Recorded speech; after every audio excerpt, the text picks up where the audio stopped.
Hi everyone, Dr. William Starsiak here, and this video is about something that's very close to a lot of my patients' hearts and arteries, naturally lowering cholesterol without the need for prescription medication. This protocol is going to focus on PCSK9 reduction. PCSK9 is a protein that when it's present, it causes the body to take away these LDL receptors. LDL receptors are the things that will pull LDL cholesterol out of the bloodstream. So you actually want them there. So if you inhibit or you get rid of PCSK9, then you're going to have less LDL in the bloodstream. Now, our best statins can lower your cholesterol, your bad cholesterol, by about 30 to 50%. So that's also what I'm targeting here in this protocol. With the combination of these supplements, we expect approximately a 30 to 50% reduction. So without further ado, let's get into what the supplements are. The first supplement has become very popular. It's very well known. It's actually present in multiple different plants in nature. It's not isolated to just a single plant. It's called Bourberine. Bourberine actually exerts three beneficial functions. It will improve blood pressure, it will lower blood sugar, and it will decrease blood cholesterol. And this is through decreasing PCSK9 expression. And how does it improve blood sugar control? Well, it improves the insulin sensitivity of the cells. It actually upregulates the number of insulin receptors on the cell so that when a cell is exposed to insulin, it has a stronger response, meaning that it's going to bring more blood glucose into it. So that's an added bonus. The dosage for this is 500 milligrams twice a day. Now, the next supplement is curcumin. Curcumin is an extract from turmeric. Turmeric will also work by decreasing the expression of PCSK9. And it's an anti-inflammatory as well. Many people are using turmeric to help decrease joint pain. In ancient India, it was classified in this group of substances called madvahis, or vehicles. So it's also thought to be able to drive things into the body to help with absorption. So it's got a suite of beneficial effects. And the dosage that you want to take there is 1,000 milligrams daily. The next supplement is Corsetin. Corsetin is found in a lot of different fruits and vegetables. Broccoli, bell pepper, apples, grapes, blueberries. So it's pretty ubiquitous. And even if you have all of those things in your diet, it's still worth taking it as a supplement to help lower your LDL cholesterol. The dosage for that is going to be 500 milligrams per day. And it has some additional benefits and provides a pretty cool synergy to help prevent cardiovascular disease. And that's because quercetin is also an anti-inflammatory. So it helps prevent damaging of the inner lining of the vasculature, the endothelial cells. And it also upregulates nitric oxide synthesis, which helps vasodilate those vessels and keep them smooth so that it's harder for atherosclerotic plaques to stick to it. And it has an antioxidant, so it prevents oxidation, another way of damaging the lining of the endothelial cells.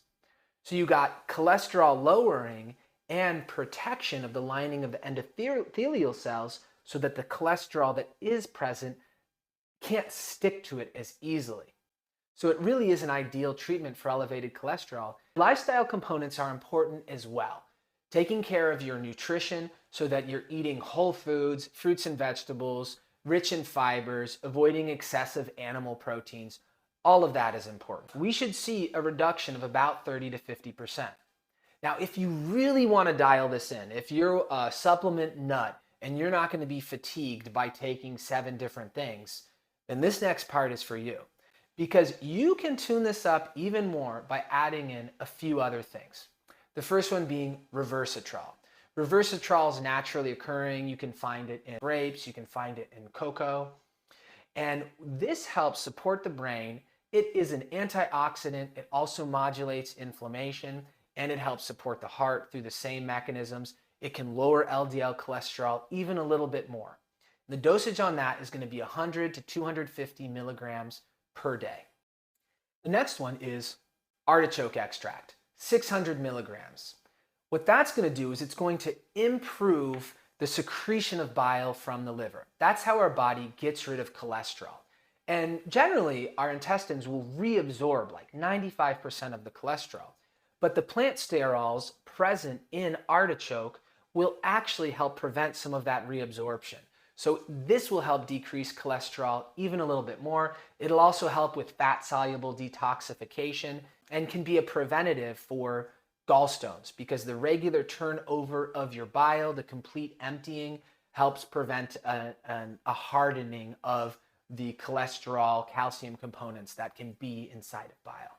Omega-3s are also an important component to this. There's a lot of information now about seed oils and how those can be harmful. Now, what's important is that we have a good balance between omega-6s and omega-3s.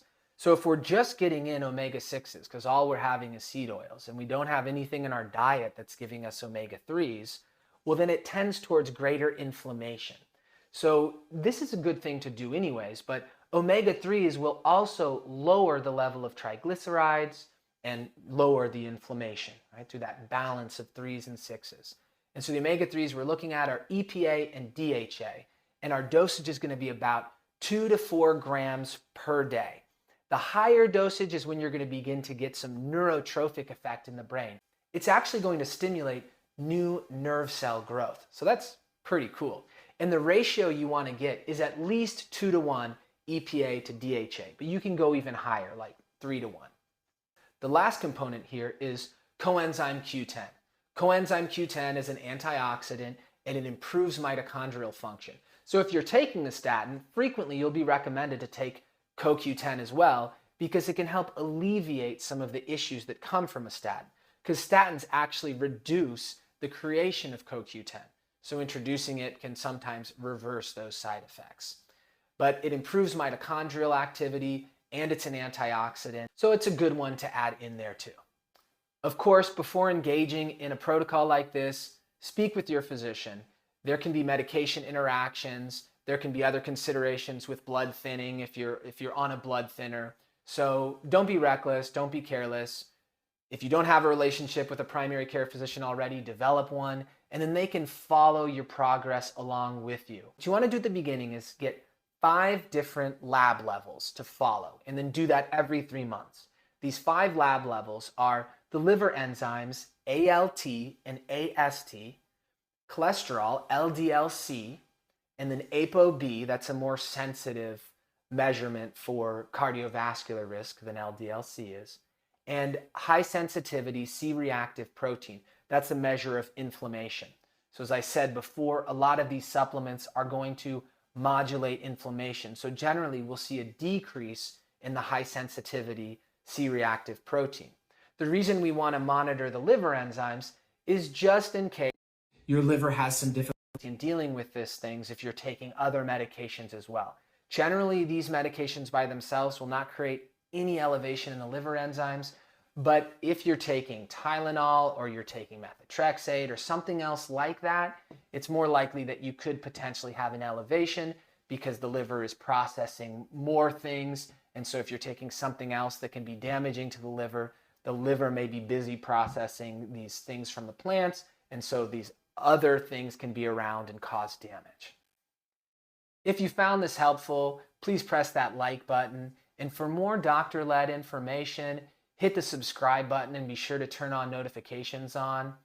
And please drop something in the comments. Let me know about your cholesterol experience, if you've used any of these things and how well it worked for you. And if you haven't, would you try it? Or do you have any questions or other topics that you'd like to see me discuss? Thank you very much. Have a great day.